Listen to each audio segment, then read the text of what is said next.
Dalam perjalanan kita membangun karakter muslim sejati, kita akan dihadapkan pada 3 tantangan, yang mana tantangan tersebut ada pada setiap orang.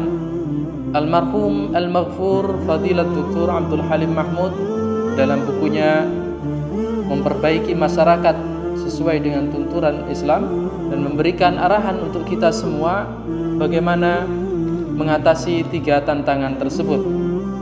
Yuk, berikan jariah terbaik Anda untuk dakwah, sosial, dan pendidikan. Untuk berdonasi, silakan hubungi kami. Lazi Subul Salam, tebar manfaat untuk umat.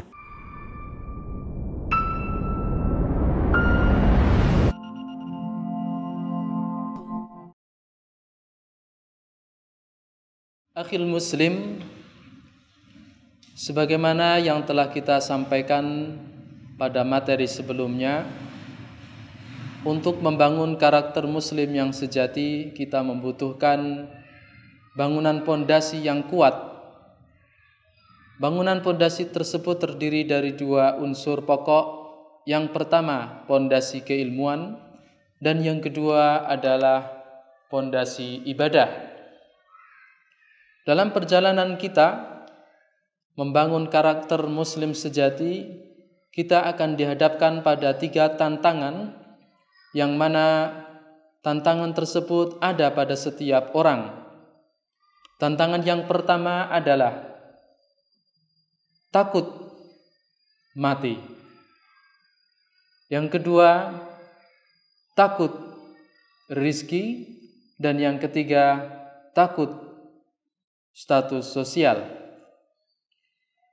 Almarhum Al-Maghfur Fadilat Dr. Abdul Halim Mahmud dalam bukunya Manhajul Islah Al-Islami fil Mujtama', memperbaiki masyarakat sesuai dengan tuntunan Islam, menjelaskan dan memberikan arahan untuk kita semua bagaimana mengatasi 3 tantangan tersebut.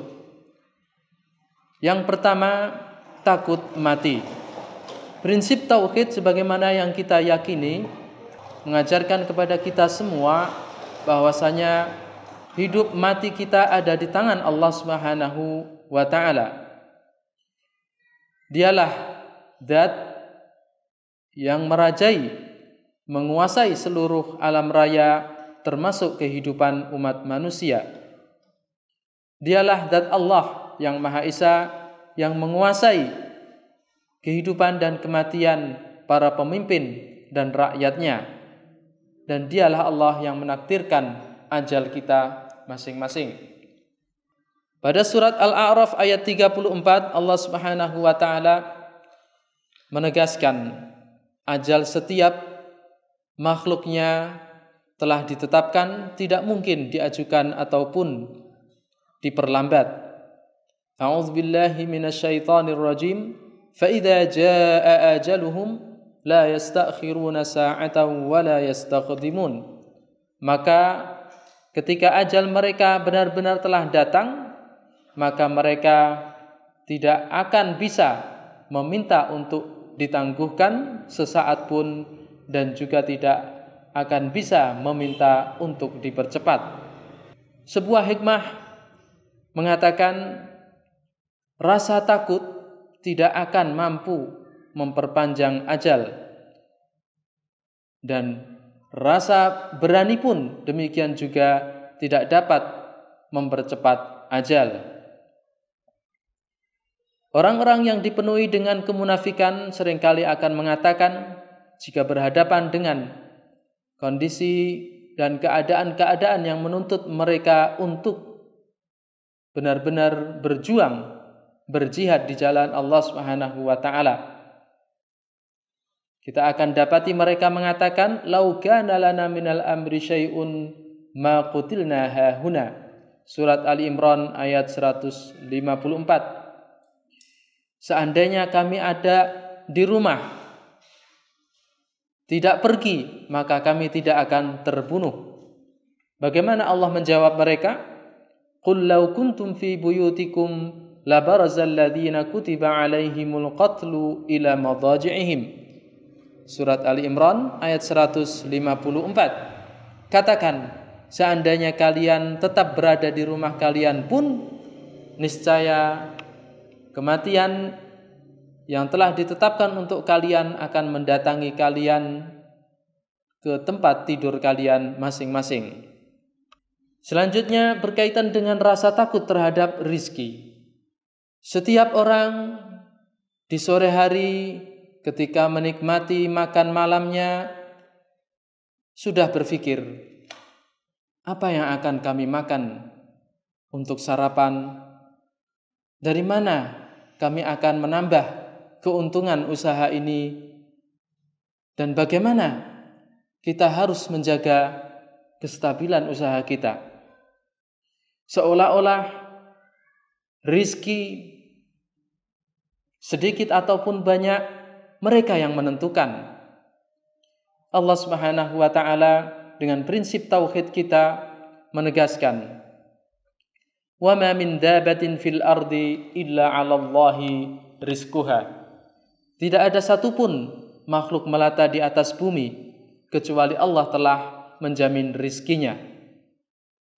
Ayat ini menegaskan bahwasanya setiap makhluk telah diberi ketetapan rizki, kadar, dan dari mana rizki itu akan datang.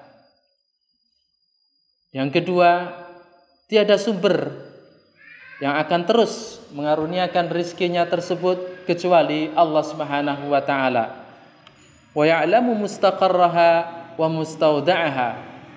Allah Maha tahu di mana sedang kita berada, kemana kita hendak mencari rizki, dan bagaimana rizki itu akan datang. Allah Maha tahu. Allah Subhanahu wa ta'ala menegaskan pada surat Adz-Dzariyat ayat 22 dan ayat 23. Wa fis samaa'i rizqukum wa ma tu'adun. Dan hanya di langitlah rizki kalian dan apa yang telah dijanjikan untuk kalian. Fa wa rabbis samaa'i wal ardi innahu lahaqqun misla ma annakum tantikun. Maka demi Tuhan langit dan bumi Allah Subhanahu wa ta'ala, sungguh hal itu adalah suatu kebenaran seperti halnya yang kalian ucapkan. Islam dengan prinsip tauhidnya ingin membebaskan kita, umat Islam, dari kegaduhan, dari kegelisahan, dari kekhawatiran terhadap rizki duniawi. Tantangan yang ketiga adalah tantangan rasa takut terhadap status sosial. Dalam sabda hadisnya Rasulullah sallallahu alaihi wasallam mengingatkan kita semua, wa'lam annahu law ijtama'a ahlus samawati wal ardi ala an yadurruka bi syai'in ma darruka illa bi syai'in qad qaddarahu Allahu 'alaika. Dan ketahuilah bahwasanya seandainya seluruh penghuni langit dan bumi berkumpul bersatu untuk mencelakaimu dengan sesuatu, ketahuilah mereka tidak akan mampu mencelakaimu kecuali dengan sesuatu yang benar-benar telah ditakdirkan oleh Allah Subhanahu wa ta'ala. Iyansurkumullahu fala ghaliba lakum wa iyakhzulkum faman dzalladzi yansurukum min ba'dih. Surat Ali Imran ayat 160. Seandainya Allah telah menolongmu, maka tidak akan ada satupun makhluk yang akan mengalahkanmu.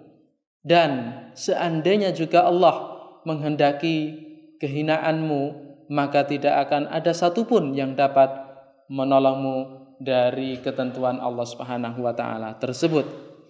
Akhil muslim, ketika kita dan seluruh umat manusia, umat Islam khususnya, mampu melepaskan diri dari belenggu ketiga rasa takut tersebut, takut kematian, takut rizki, dan takut status sosial, maka insya Allah ia akan benar-benar dapat menegakkan prinsip tauhid, menegakkan dan berkomitmen dengan esensi dari ajaran Islam ini yang merupakan pengabdian semata-mata untuk mendapatkan ridha Allah Subhanahu wa ta'ala. Akhil muslim, Dua pondasi untuk membangun karakter muslim sejati, ilmu dan ibadah. Dalam proses kita membangun karakter tersebut, kita dihadapkan 3 tantangan kekhawatiran dan ketakutan. Takut terhadap kematian, takut terhadap rizki, dan takut akan status sosial kita. Bangunan karakter tersebut memiliki 2 puncak yang harus kita capai dengan seoptimal mungkin. Apa puncak bangunan karakter muslim tersebut? Mari kita ikuti materinya pada pembahasan berikutnya.